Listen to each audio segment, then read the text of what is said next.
Bonjour à toutes et à tous, ici Raphaël Coutinho, photographe de paysage et coach en photographie. Dans les précédentes vidéos de cette série dédiée aux masques de luminance et à TK Basic V6, nous avons vu ensemble le principe et les avantages des masques de luminance, comment configurer correctement ses paramètres couleurs, et l'ensemble des boutons et fonctionnalités de TK Basic. Dans la vidéo d'aujourd'hui, nous allons mettre en application ce que nous avons vu auparavant avec une fusion d'exposition issue d'un bracket. Nous voici donc dans Adobe Camera Raw, mais vous pouvez tout aussi bien le faire depuis Lightroom ou un autre logiciel de votre choix. Le principe du bracketing d'exposition consiste à effectuer plusieurs prises de vue avec rigoureusement le même cadre et les mêmes réglages, en modifiant uniquement le temps d'exposition. Vous pouvez le faire manuellement, mais il est souvent plus pratique d'utiliser la fonction bracketing de votre appareil photo.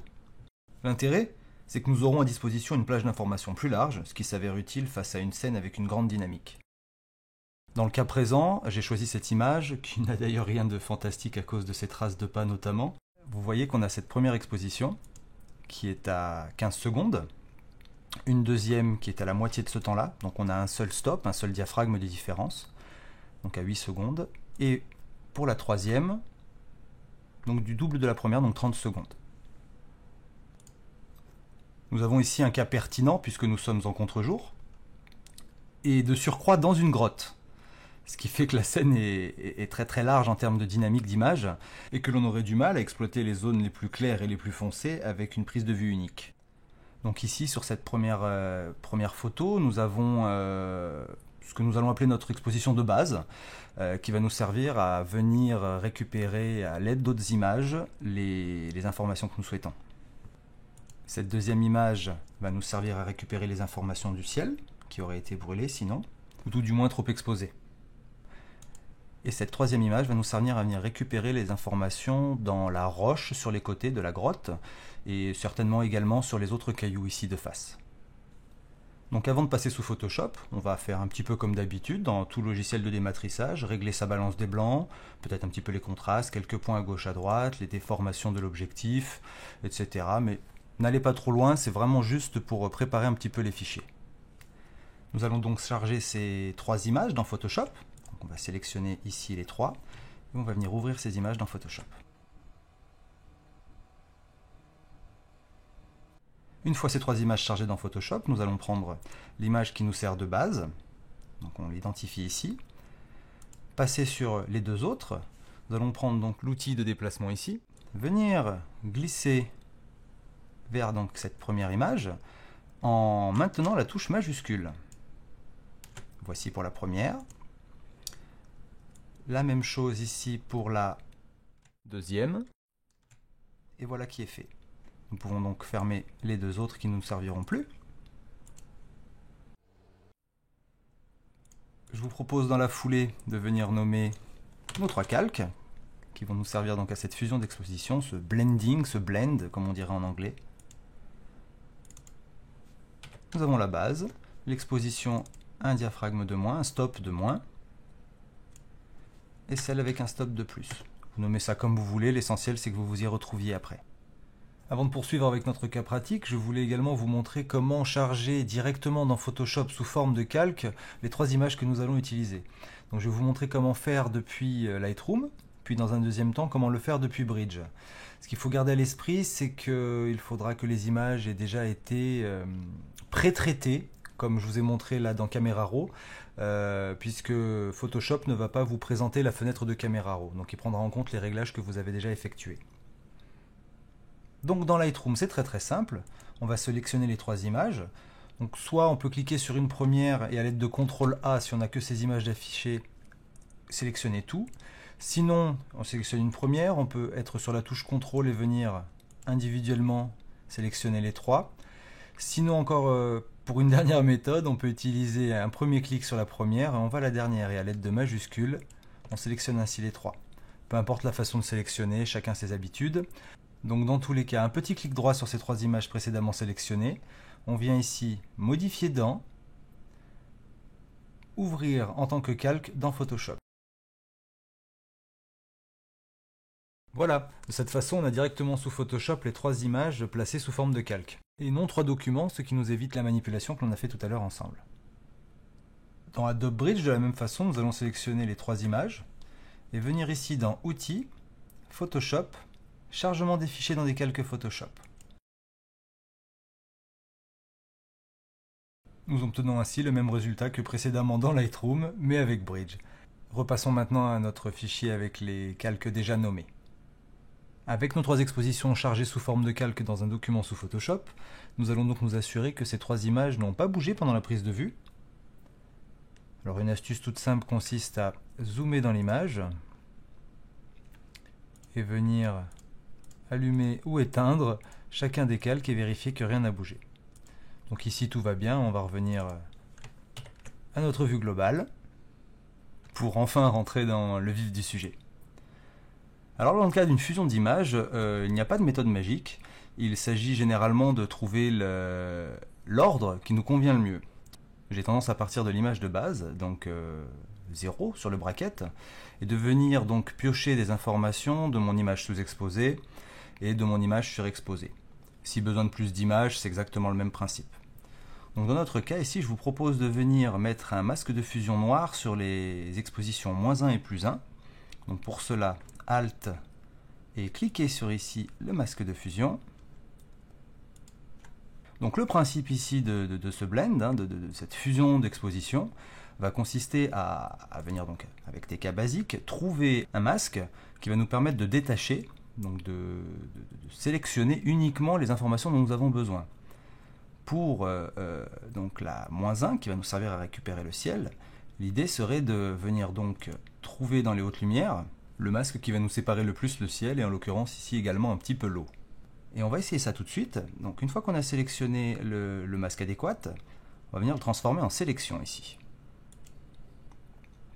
De là, on va se placer sur le masque de fusion du calque -1, donc qui va nous chercher au ciel, venir prendre ici un pinceau, blanc dans notre cas, on va passer l'opacité ici à 100%, et on va venir peindre sur ce calque, donc je vais juste cacher auparavant mon indicateur de sélection Photoshop à l'aide de CTRL ou commande H.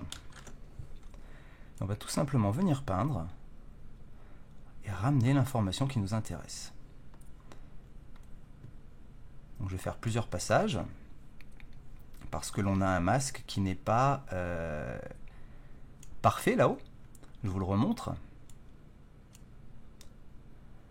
Vous voyez qu'on a des zones ici qui sont plus grises, donc il va falloir passer plusieurs fois. On pourrait le modifier au préalable également pour arriver à obtenir un masque plus précis, mais le fait de repasser va nous aider. Donc je vais venir vous afficher ici le masque du calque que nous sommes, et on va s'assurer d'en prendre ici un maximum. Alors même si ça ne déborde pas grâce au masque, il faut se méfier et rester assez cohérent dans ce que l'on fait. Donc je vais poursuivre ainsi. Normalement, on devrait obtenir quelque chose de propre. Voilà. Bien passer ici dans le coin. S'assurer à l'image que rien ne nous embête. Voilà, on n'est pas trop mal. Et peut-être même avec une opacité un petit peu inférieure, donc là je suis passé à 50%, venir chercher un petit peu ici devant dans le sable qui est un petit peu trop éclairé à mon goût. Bon, voilà qui n'est pas trop mal. Gardez en tête bien sûr que je vous fais ça de manière assez rapide pour rester dans une durée de vidéo assez courte, mais je pense qu'on a obtenu quelque chose de pas trop mal. De la même façon, on va vouloir faire la même chose dans le sens inverse, au niveau de toutes ces zones sombres que l'on veut récupérer avec notre image qui est plus exposée. Donc là, à l'inverse, par contre, on va plutôt venir chercher au niveau des tons sombres. Hein. Je pense qu'ici, on ne devrait pas être trop mal. On va plutôt partir sur celle-ci, peut-être. On va rester là-dessus, parce que ça permet de bien nous isoler le ciel. Et on débordera ainsi un petit peu moins. Donc pareil, on passe sur une sélection, que je vais cacher à nouveau avec CTRL ou commande H. Me placer sur le masque de l'image à laquelle on veut prendre des informations, donc afficher des informations à l'aide du masque de fusion qui pour l'instant est vierge. Et on va venir ici avec un pinceau peut-être un petit peu plus petit, garder une opacité à 100, et comme ceci, venir récupérer l'information qui nous intéresse. Je pense que sur ce coin-là, on n'est pas trop mal. Ici, on va faire attention de ne pas trop descendre pour ne pas récupérer trop d'ombre, parce que ce serait dommage de perdre ce volume. On va repasser un petit peu pour s'assurer que tout passe bien à l'image. Et on peut également continuer et venir ici jouer, donc avec un pinceau un petit peu plus petit, parce que là on va avoir des tons qui se confondent, vous voyez. On n'a pas forcément un détachement marqué, mais en jouant du pinceau on devrait s'en sortir. Donc je repasse à l'image. Et je vais venir prendre ici ce caillou. Je pense que ça peut suffire. Je ne pense pas avoir envie de déboucher celui-là, parce qu'il est en plein contre-jour et que sa densité me convient déjà. Celui-ci, par contre, on va peut-être lui faire un petit quelque chose, mais avec une opacité un peu plus faible. Pour ramener de manière cohérente, mais pas trop forte, hein, bien sûr.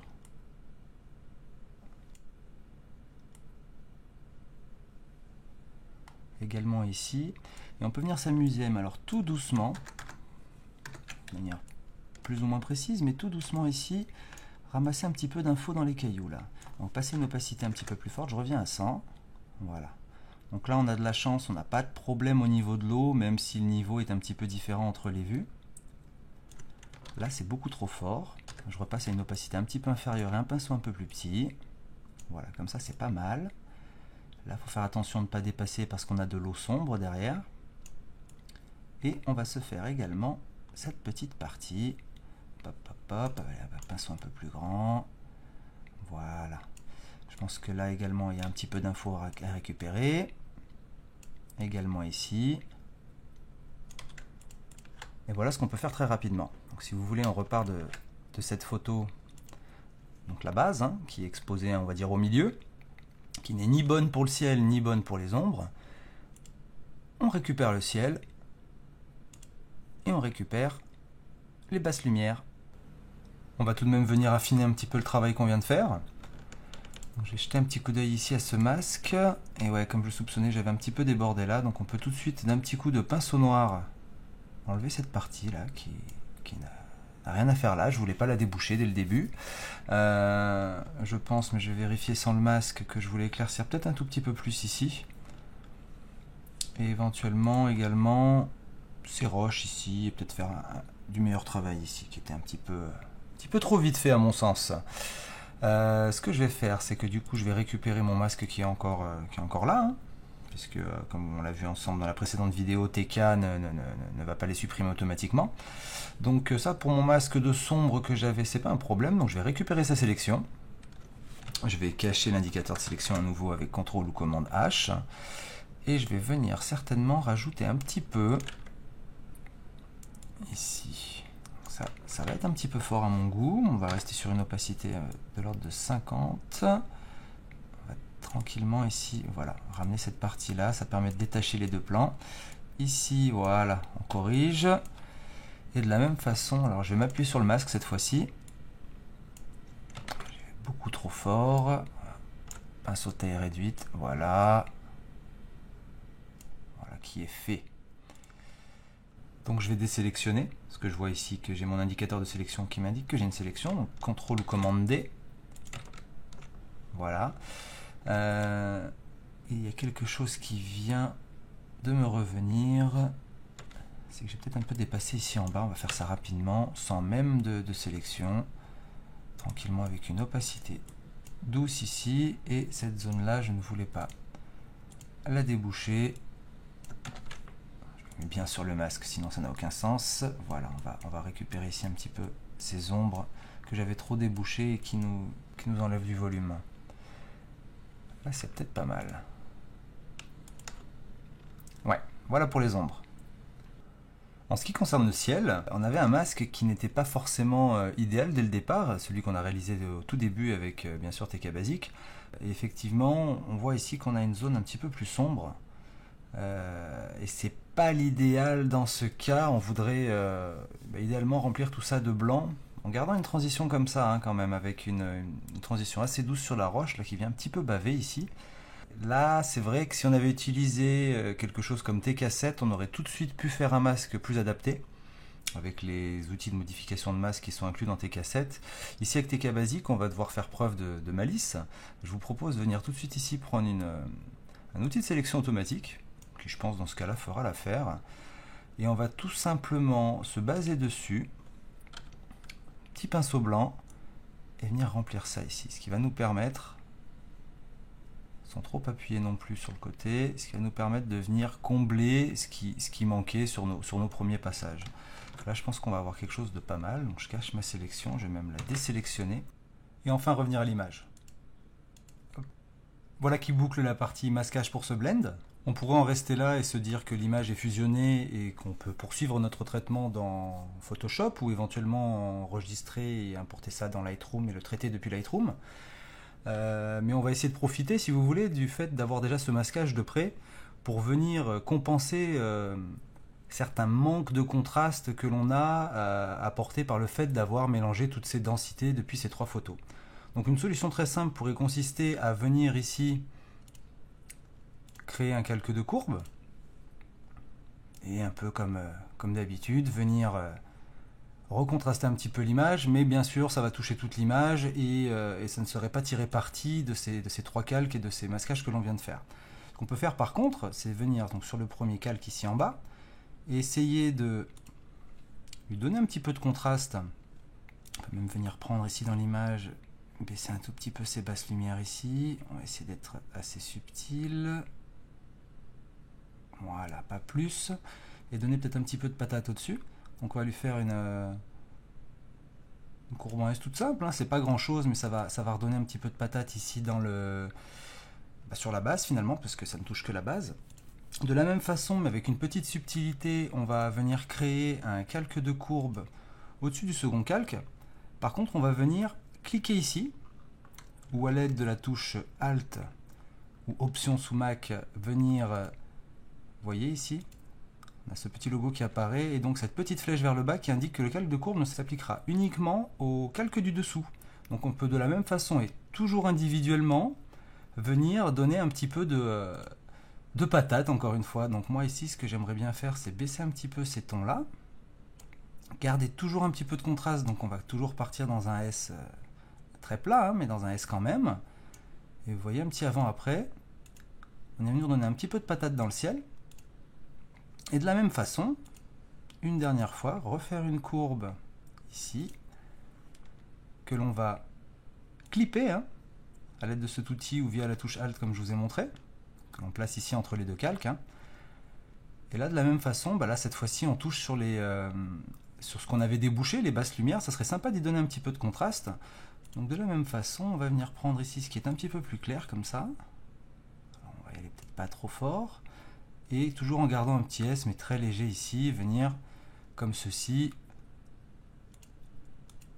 Donner un petit peu de peps à la roche. Et en donnant un petit peu de contraste comme ça à chacun de ces 3 calques de manière individuelle, donc avec des courbes différentes bien sûr, on arrive à compenser le manque de contraste ou le fait d'avoir un petit peu aplati l'image. Voilà, j'espère que j'ai réussi à me faire comprendre, mais en général c'est ce que je fais personnellement pour essayer de réajuster un petit peu ces 3 calques.